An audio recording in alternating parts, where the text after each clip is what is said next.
Alors, bonjour à tous. Aujourd'hui, on va s'intéresser de nouveau aux guerres picrocolines dans Gargantua de Rabelais, en travaillant particulièrement la deuxième partie des chapitres 34 à 45. Alors, on va commencer par une vision rapide des chapitres 34 à 39 qui feront l'objet de cette vidéo. Donc, le chapitre 34, il s'agit du départ de Gargantua de Paris et du moment où Gymnaste va se retrouver prisonnier des ennemis. Le 35, Gymnaste espionne et va étriper les ennemis, dont le capitaine Tripet. 36, Gargantua rase le château de Vède avec son fameux bateau de Saint-Martin et on a un déluge de pisse. Le 37, c'est le retour chez Grand Gousier et le banquet. Le 38, la salade de pèlerin. Et 39, les propos de table. Donc on y va pour la lecture de ces chapitres. Alors, le 34, comment Gargantua laissa la ville de Paris pour secourir son pays et comment Gymnaste rencontra les ennemis. Donc, nous avions vu que Grand Gousier avait envoyé une lettre à Gargantua, lui intimant de laisser de côté ses études pour défendre ses gens parce que c'était son rôle de seigneur, enfin de futur seigneur. Donc, Gargantua, qui était sorti de Paris tout de suite après avoir lu les lettres de son père, fut averti par le métayer de Gouguet que Picrocole s'était fortifié à la Roche-Clermault et avait envoyé le capitaine Tripet avec une grosse armée assaillir le bois de Vède et Vaugaudry, et que les excès qu'il commettait dans le pays étaient extraordinaires et difficiles à croire. Donc Gargantua et sa troupe vont se rendre sur le conseil de Ponocrates, donc vers le seigneur de la Vauguyon. Mais Ponocrates lui conseilla d'aller chez le seigneur de la Vauguyon, qui de tout temps avait été leur ami et confédéré, c'est-à-dire leur allié, et qu'il les informerait du mieux de leurs affaires. Donc on va prendre conseil chez ce seigneur. Il fut opinion d'envoyer un de ses serviteurs pour explorer le pays et savoir en quel état étaient les ennemis afin d'y procéder en réfléchissant selon la réalité des faits. Gymnaste s'offrit d'y aller. Donc en fait, Gargantua va avec Ponocrates et le seigneur de la Vauguyon, décider d'envoyer un éclaireur pour voir un peu l'état de la situation. Et c'est Gymnaste qui décide de y aller. Donc ils partirent, lui et Prélingant, l'écuyer de sieur de la Vauguyon, et sans faire de bruit et pierre tous les côtés. Donc Gymnaste et l'écuyer s'en vont. Cependant, Gargantua, là chez Rabelais, c'est toujours pendant ce temps en fait. Gargantua se rafraîchit et se nourrit quelque peu avec ses gens. Donc il banquette avec ses amis. Gymnaste et ce compagnon chevauchèrent tant qu'ils rencontrèrent les ennemis, tous éparpillés et en désordre, pillant et volant tout ce qu'ils pouvaient. Donc ils rencontrent enfin la troupe de Picrocole, en train de s'adonner au pillage. Et de si loin qu'ils l'aperçurent, ils accoururent sur lui en foule pour le détrousser. Donc la troupe de Picrocole vient vers Gymnaste et l'écuyer. Et Gymnaste donc leur répond ainsi : « Mais je suis un pauvre diable, je vous demande de m'épargner. J'ai encore quelques écus, nous le boirons, car c'est de l'or potable. » Donc Gymnaste se fait passer pour un pauvre diable, un pauvre voyageur, qui a encore un peu d'argent et donc qui va leur offrir à boire. Mais le capitaine Tripet donc arrive dans l'entrefaite et décide, ce n'est pas coutume que les pauvres diables soient si bien montés. Si vous voyez une allusion salace, vous avez raison. Et en tout cas, il lui prend son cheval. Donc descendez que je prenne le cheval, et s'il ne me porte pas bien, vous, maître diable, vous me porterez. Car j'aime beaucoup qu'un diable m'emporte. Encore un petit jeu de mots, que le diable l'emporte, c'est un proverbe. Enfin, c'est même pas un proverbe, comment dire, c'est une sorte de malédiction qu'on va balancer, donc avec laquelle s'amuse le narrateur ici. Donc voilà pour ce chapitre 34, à la fin duquel Gymnaste est fait prisonnier par le capitaine Tripet et sa troupe de pilleurs. 35, comment Gymnaste souplement tua le capitaine Tripet et d'autres gens de Picrocole. Donc Gymnaste espionne. En entendant ces mots, certains d'entre eux commencèrent à avoir peur. Donc le capitaine Tripet, en quelque sorte, va rebondir sur cette histoire de pauvre diable. Et ces soldats qui sont superstitieux commencent à un peu avoir peur de Gymnaste. Et faisaient le signe de croix de toutes leurs mains, pensant que ce soit un diable déguisé, et l'un d'entre eux, nommé Bonjohan, capitaine de la milice rurale, sortit ses heures de sa braguette et cria assez haut. Ces heures, en fait, c'était des livres d'heures qu'on avait au Moyen-Âge, qui étaient des livres de prière. Alors évidemment, la situation, on a du comique de situation, parce qu'il sort son livre d'heures de sa braguette, Et donc, Gymnaste, pour entrer dans son rôle de pauvre diable, devient un diable bondissant en faisant, dans tout ce que j'ai mis là en accolade, des manœuvres de voltige. Gymnaste notait, examinait le tout, donc il espionne. Donc il fit semblant de descendre de cheval. Quand il fut suspendu du comté du montoir, il fit souplement le tour de l'étrier. Donc il commence ses tours, le cul tourné vers la tête du cheval. Puis il dit « Mon affaire va à l'envers ». Donc là où il était, il fit la gambade sur un pied. Et en tournant à gauche, il ne manqua pas de se retrouver dans son assiette normale, c'est-à-dire sur sa position normale. Donc il fait ses manœuvres de voltige équestre, donc pour impressionner en quelque sorte ses geôliers. Ce qui fonctionne tout à fait. Il va même continuer ses manœuvres et se définir comme possédé finalement. J'enrage, diable, j'enrage, tenez-moi, diable, tenez-moi, tenez. Donc il va feindre une sorte de possession démoniaque après toutes ses manœuvres, tandis qu'il voltigeait ainsi les maroufles, donc c'est-à-dire ce sont les pilleurs ici, bien ébahis, se disaient l'un à l'autre « Sainte Mère de Dieu, c'est un lutin ou un diable déguisé comme ça, du malin délivre-nous Seigneur ». Donc là, c'est une des prières et ils fuient en fait tous parce qu'ils ont peur de ce Gymnaste possédé par le diable. Alors Gymnaste, voyant son avantage, descend de cheval, dégaine son épée et à grands coups chargea sur les plus fiers, c'est-à-dire ceux qui n'ont pas pris la fuite. Il les faisait tomber par grands monceaux, blessés, navrés et meurtris, donc il les massacre les uns après les autres. En tout cas, ceux qui n'ont pas fui devant sa possession démoniaque. Sinon que Tripet, traîtreusement, on notera ici l'allitération, voulut lui fendre la cervelle de sa grande épée de lance-quenet. Il lui tailla d'un coup l'estomac, le côlon et la moitié du foie, donc il l'éventre, littéralement, ce dont il tomba par terre et en tombant rendit plus de 4 potées de soupe et l'âme mêlée parmi les soupes. Donc en quelque sorte, Gymnaste va étriper, c'est-à-dire sortir les tripes, les entrailles du capitaine Tripet. Donc encore une fois, une mort qui correspond au nom du capitaine, donc tué par Gymnaste. La fin du chapitre, cela fait, Gymnaste se retire, considérant qu'il convient à tous les chevaliers de respecter leur chance sans la molester ni la forcer, c'est-à-dire qu'il a eu la chance de pouvoir vaincre ses ennemis assez facilement, il ne va pas tenter le diable justement, et il décide de partir retrouver Gargantua. Gargantua, pendant ce temps, donc il va raconter au chapitre 36, quand il fut arrivé, il raconta l'état dans lequel il avait trouvé les ennemis, et le tour de guerre qu'il avait fait, lui seul contre leurs troupes, affirmant que ce n'était que marauds, pilleurs et brigands. Donc Gymnaste, quand il revient vers Gargantua, fait son rapport et explique comment il a défait le capitaine Tripet et sa troupe. Alors Gargantua monta sur sa grande jument, donc cette fameuse jument qui avait rasé déjà des forêts, accompagné comme nous l'avons dit, et trouvant sur son chemin un arbre haut et grand que l'on nommait communément l'arbre de Saint-Martin, parce qu'il avait poussé d'un bâton que jadis Saint-Martin y avait planté. Et il dit, voilà ce qu'il me fallait, cet arbre me servira de bâton et de lance. Donc il déracine un arbre très certainement immense pour se servir de bâton et de lance. Cependant, sa jument pissa pour se lâcher le ventre, mais ce fut en telle abondance, souvenez-vous que la jument est à la taille de Gargantua, qu'elle en fit 7 lieues de déluge et que tout le pissa dériva au gué de Vède et l'enfla tellement au fil de l'eau que toute cette bande des ennemis en fut en grande horreur noyée. Donc les ennemis se noient dans la pisse de la jument. Gargantua arrive au bois de Vède, fut prévenu par Eudémon qu'il y avait quelques restes des ennemis dans le château, donc il reste quelques-uns à défaire. Et là, il commence par être attaqué par les ennemis. Et pour vérifier la chose, Gargantua cria tant qu'il put, vous êtes là ou vous n'y êtes pas, n'y soyez plus si vous n'y êtes pas, etc.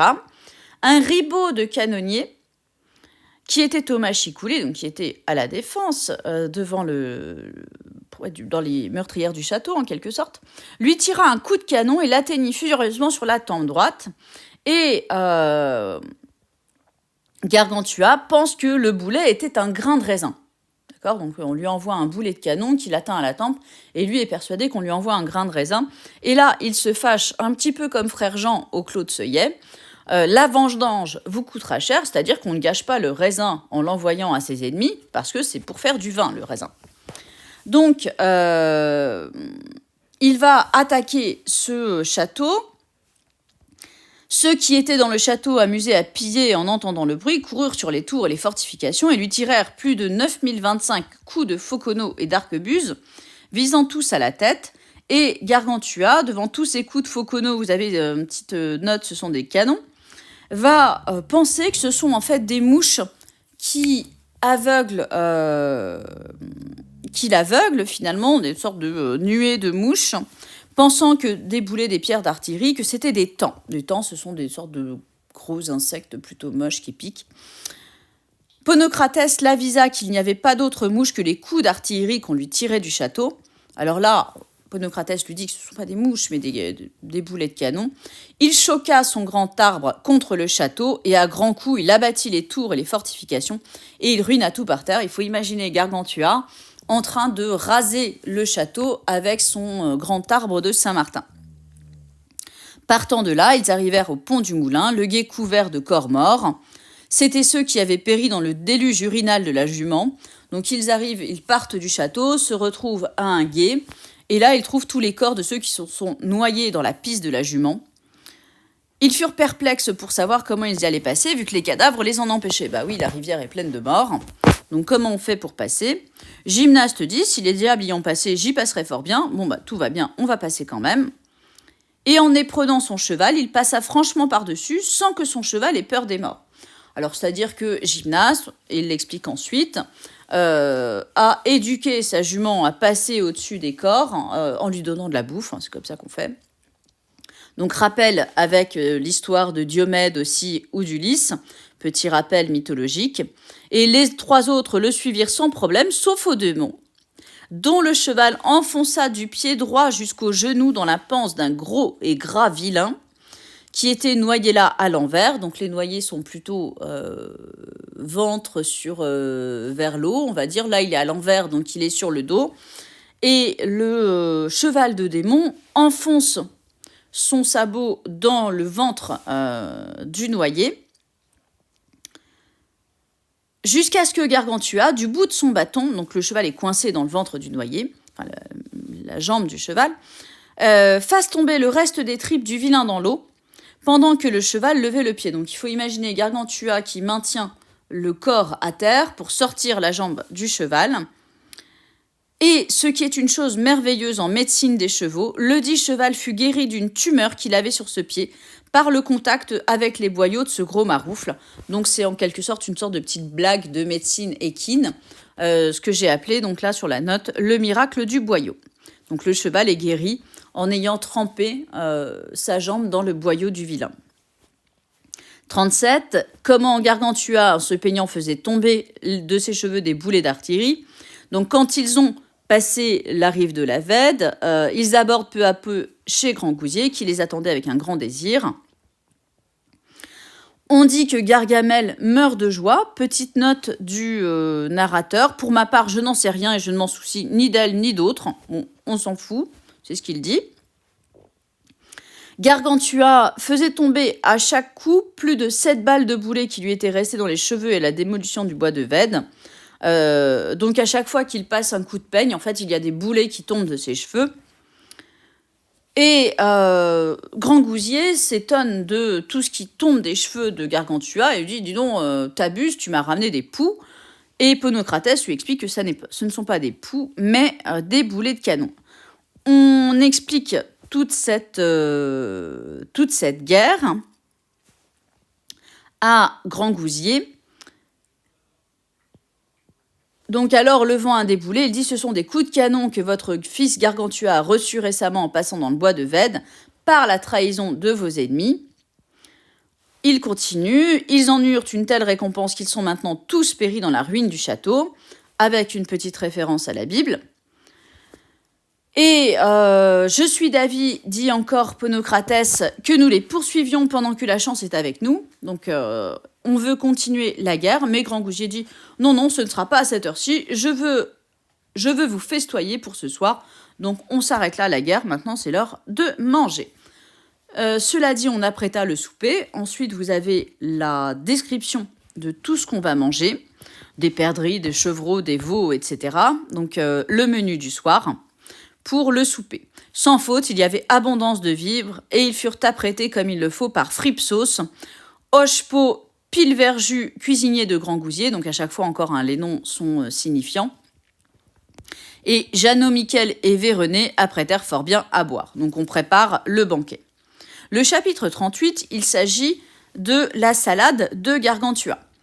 Comment Gargantua mangea 6 pèlerins en salade.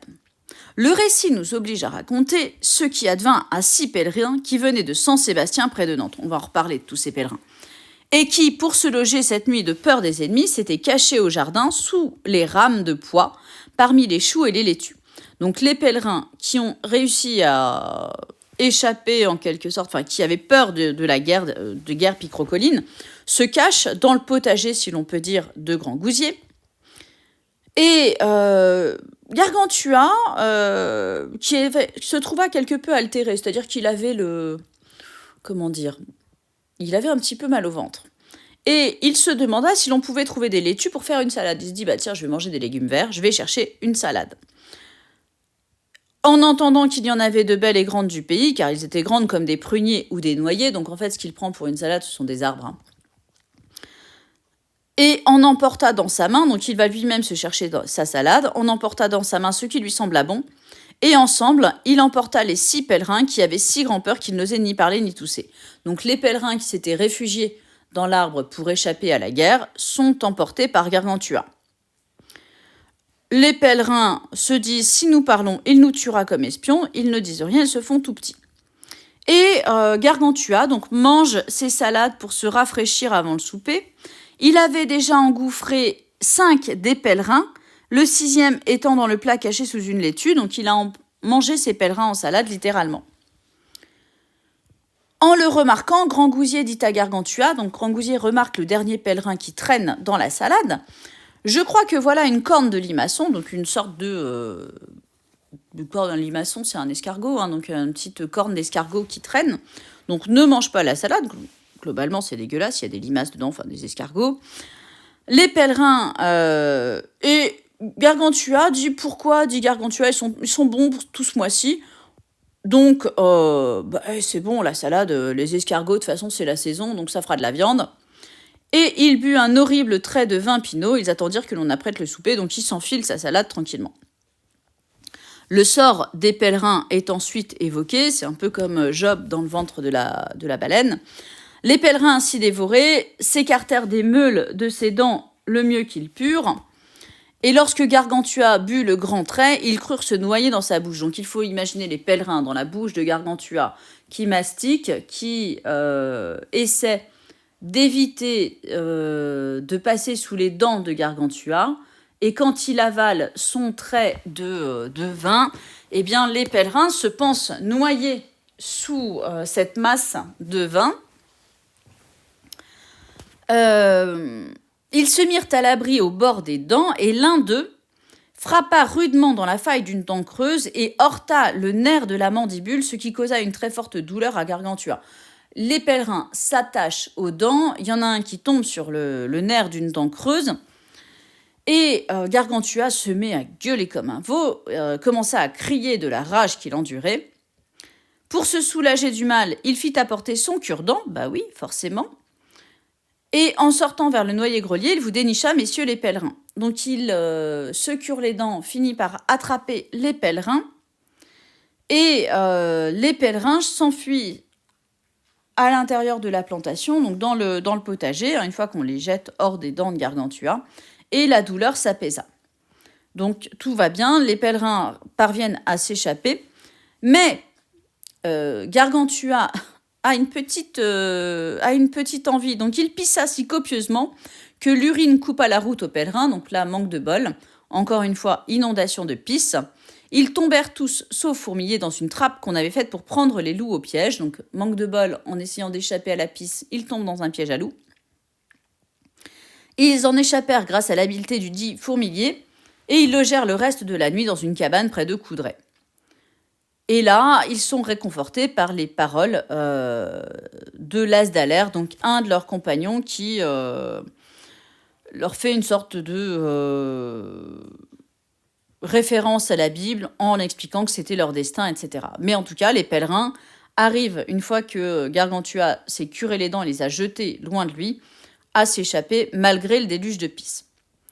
Chapitre 39, comment le moine fut fêté par Gargantua et des beaux propos qu'il tint en soupant. Quand Gargantua fut à table et que la première pointe des morceaux fut baffrée, Grand Gousier commença à raconter la source et la cause de la guerre surgie entre lui et Picrocole. On se fait un petit banquet et on se donne des nouvelles. Et il en vint au moment de narrer comment frère Jean des Entomeurs avait triomphé à la défense du clos de l'abbaye. Donc là, c'est vraiment le banquet, les propos de table, les récits de guerre. Gargantua requit donc qu'on l'envoie chercher immédiatement afin qu'on réfléchisse avec lui sur ce qu'il fallait faire. Et là, on a les propos. On demande à frère Jean d'enlever son froc, c'est-à-dire son habit de moine, en quelque sorte, pour le banquet. Et frère Jean explique que non, il va garder son habit parce que je n'en bois que mieux pour lui, laisse-le moi, car par Dieu, je n'en bois que mieux. Il me fait le corps tout joyeux, donc l'habit fait le moine. Et en quelque sorte, son froc lui donne de la joie, donc il le garde. Propos de table tout à fait cruciaux, hein, des questions qu'on se pose. Pourquoi est-ce que les cuisses d'une demoiselle sont toujours fraîches? Ça faisait longtemps.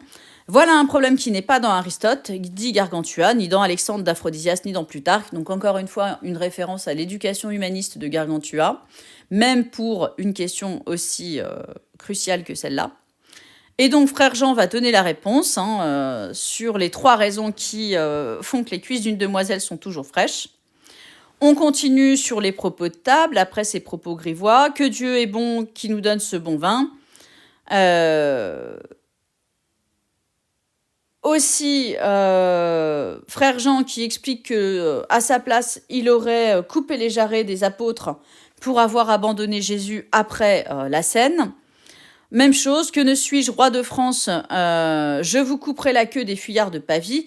Donc c'est une référence à la défaite de Pavie, au cours de laquelle le roi François Ier avait été fait prisonnier. N'est-il pas meilleur et plus honorable de mourir vertueusement en bataillant que de vivre en fuyant vilainement? Donc la devise en quelque sorte de frère Jean, qui se montre là un guerrier brave et courageux.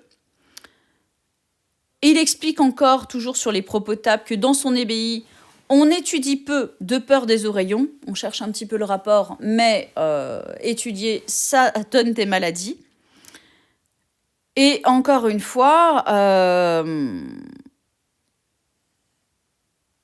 pourquoi Ponocrates finit par demander tout de même à frère Jean pourquoi il jure autant, parce qu'il est moine quand même, c'est un péché. Et frère Jean explique, ce n'est que pour orner mon langage, ce sont les couleurs de la rhétorique cicéronienne. Donc encore une fois, une réponse encore en forme de blague. Le juron est un ornement et ça fait partie de la rhétorique cicéronienne, donc des bases de la rhétorique antique. Donc voici pour ces chapitres sur Gargantua.